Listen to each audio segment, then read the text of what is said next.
When I go into the schools and I recruit with students, I always talk to them about how we're health scientists, but not the kind of scientists that work in a lab in the white coats and beakers. I talk to them about how we're community and public health scientists, so we actually learn from children like them.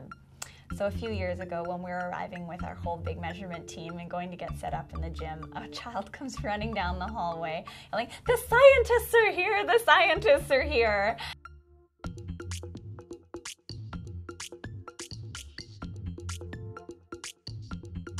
Physical activity is very, very important for children's health and happiness.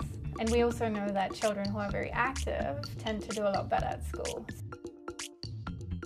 Right now in Canada, we have a physical inactivity crisis. And what does that mean? It means that 93% of Canadian children aren't active enough for health benefits. So we have a huge problem on our hands. ASAP Junior stands for Active Streets, Active People Junior. So for this study, we're looking at children and how they move about in their physical environment.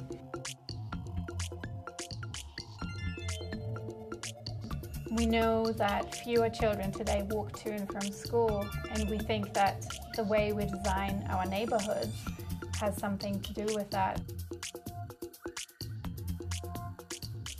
We've been working in the downtown core of Metro Vancouver for the last 2 years.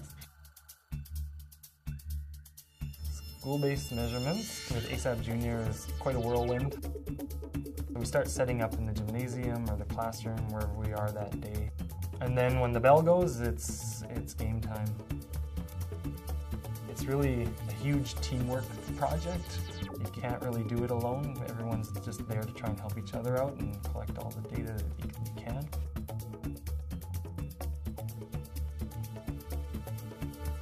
We ask our research participants to wear an accelerometer and a GPS logger for 7 full days during waking hours. This is quite important for school travel planning. We think a lot about, are we connecting homes with schools safely, but are we also thinking about connecting schools with local community destinations?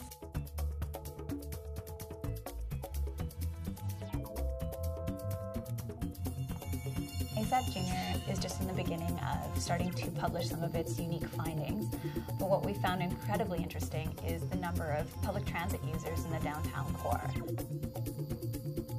We found that more than a third of the high school students take public transit to get to and from school, and that's really unusual in the North American context. The other thing that came out of that unique findings was looking at the physical activity that kids actually get from their trip to and from school.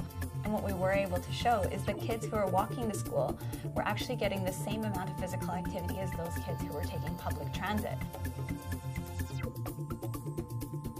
What we're thinking now is public transit should probably be considered an active mode and a great alternative for kids who live a little bit farther away and do require motorized transport to school. We're really trying to understand not only how we can fit more physical activity into children's lives, but also how we can work together with schools to make sure that we're all working towards mutually beneficial goals.